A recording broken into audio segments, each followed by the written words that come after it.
High বন্ধুরা, সবাইকে কেমন আছেন? তো চলে আসলাম আজকে একটা সুস্বাদু রান্না নিয়ে। তো এখানে আমি 3.5 কেজি ওজনের সিলভার মাছ নিয়েছি। তো দেখুন, এই যে মাথাটা কত বড়।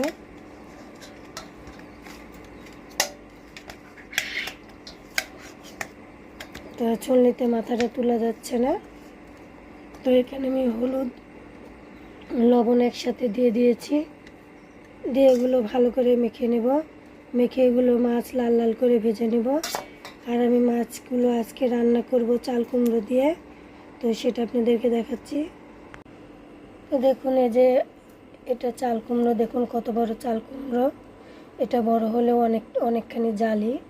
তো এটা আমার গাছেরই চাল কুমড়ো, টাটকা চাল কুমড়ো। তো এটা আমি আজকে রান্না করব সিলভার কাপ মাছ দিয়ে।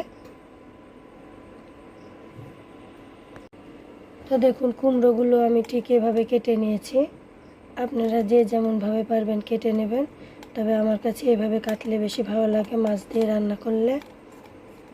তো এখন আমি রান্না শুরু করব, ভিডিওটি সম্পূর্ণ দেখতে থাকুন। তো কড়াইয়ে আমি পরিমাণ মতো তেল দিয়ে দিয়েছি। তেল গরম হওয়া পর্যন্ত অপেক্ষা করছি। তো এখানে আমি সয়াবিন তেল দিয়েছি, আপনারা চাইলে সরিষার তেল দিয়ে রান্না করতে পারেন। তো তেল গরম হয়ে গেছে, এখন আমি মাছগুলো দিয়ে দেব।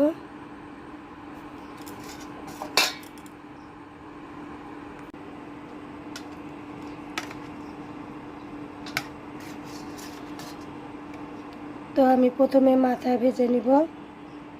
তো এই যে মাথাটা তোলা যাচ্ছিল না ছলনিতে, যে আমি ছলনিতে তুলে নিলাম। তো ছলনিতে তুলে মাছটা আমি দিয়ে দিলাম। আমি হাত দিয়ে নাড়বো না, হাত আমি পরিষ্কার করে ধুয়ে নিয়েছি।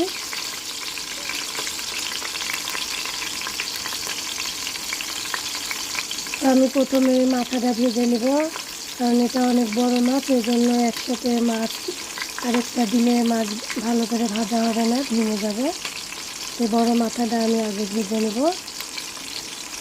আর তাছাড়া আপনাদের মাছ ভাঙবে না এরকমও টিপস একটা বলে দিচ্ছি। আপনারা মাছ ভাজার আগে সবসময় আগে যে মাথা ভেজে নেবেন, নয়তো যে কোনো মাছের কান টান নিলে সেগুলো ভেজে নেবেন। তারপরে আপনারা মাছের পিস পেটি ওগুলো ভাজবেন, দেখবেন যে আপনার মাছ একেবারে ভেঙে যাবে না। অনেকেরই আছে মাছ ভেঙে যায়। তো আপনারা এই টিপসগুলো ফলো করলে মাছ একেবারে ভাঙবে না।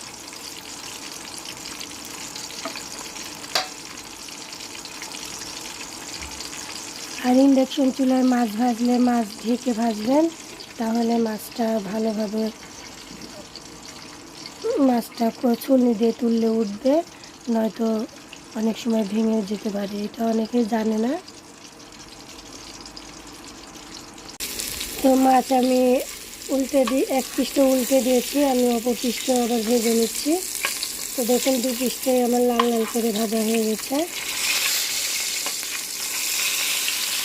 এবারে যে এই পিসটা ভাজা হয়নি, এই পিসটা আমি আরেকটু ভেজে নেব, কারণ এটা অনেক বড় মাথা, ভালো করে সব পিসটা না ভাজলে খেতে ভালো লাগবে না।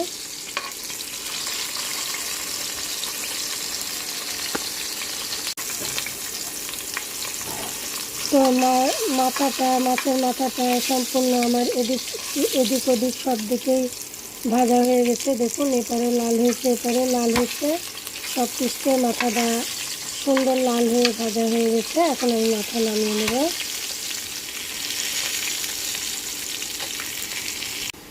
তো এবার আমি মাছের পিসগুলো দিয়ে দিব।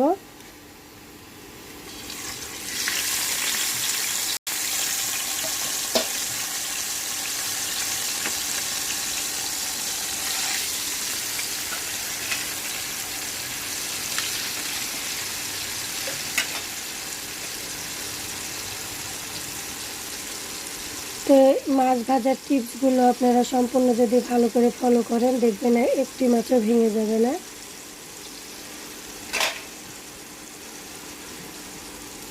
আমি এবারও ঢাকনা দিয়ে ঢেকে দেব।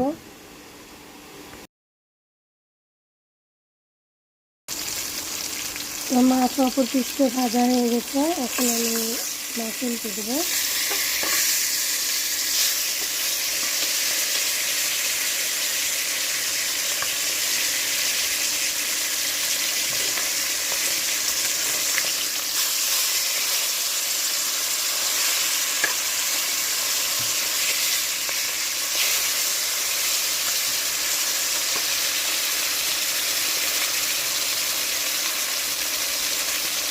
এই মাছগুলো দেখুন কত সুন্দর লাল লাল করে ভাজা হয়েছে। আমি অল্প পিসটা ভালো করে ভেজে নেব। তো অল্প পিসটা মাছ দেখুন কতগুলো ভাজা হয়ে গেছে, সবগুলো লাল লাল করে। তো এখন এই মাছগুলো তুলে নেব, দিয়ে পরপর সব মাছ ভেজে নেব। তো কুচি করে কেটে রাখা পেঁয়াজ রসুন আমি কেটে তেলের মধ্যে দিয়ে দিয়েছি। মাছ ভাজার তেলের মধ্যে আমি এর মধ্যে আর তেল দিইনি, যে তেল দিয়ে মাছ ভাজলাম সেই তেলের মধ্যে দিয়ে দিয়েছি পেঁয়াজ রসুন। এখানে আমি 4টে পেঁয়াজ নিয়েছি, একটা বড় দেখে রসুন নিয়েছি। এগুলো আমি লাল লাল করে ভেজে নেব।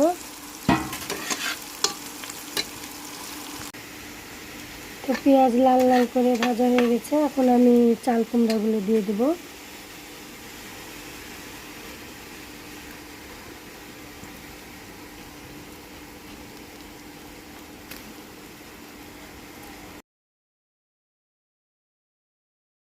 এখানে সবটুকু চাল কুমড়া দেওয়া হয়ে গেছে, এখন আমি ভালো করে নেড়ে দেব।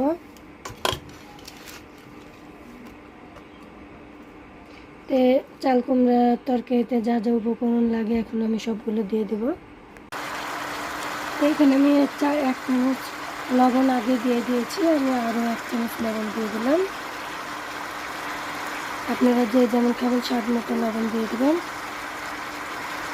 দিয়ে দিলাম পরিমাণ মতো হলুদ।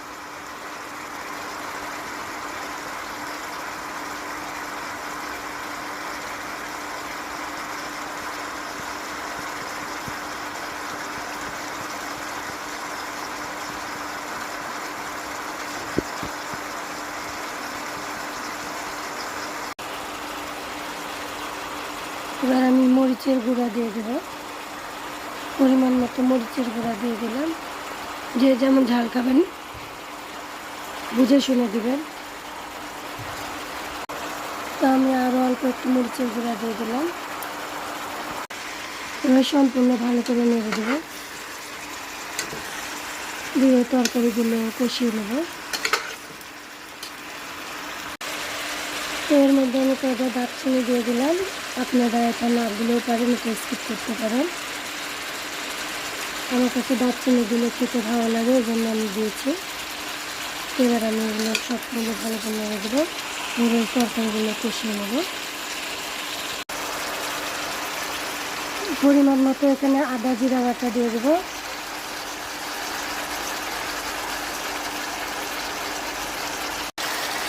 এখানে আমি আদা জিরা বাটা দিয়ে দিয়েছি, সব এগুলো আমি ভালো করে নেড়ে দেবো, নেড়ে কষিয়ে নেব। তো তরকারি আমি আবারও ভালো করে নেড়ে দিলাম।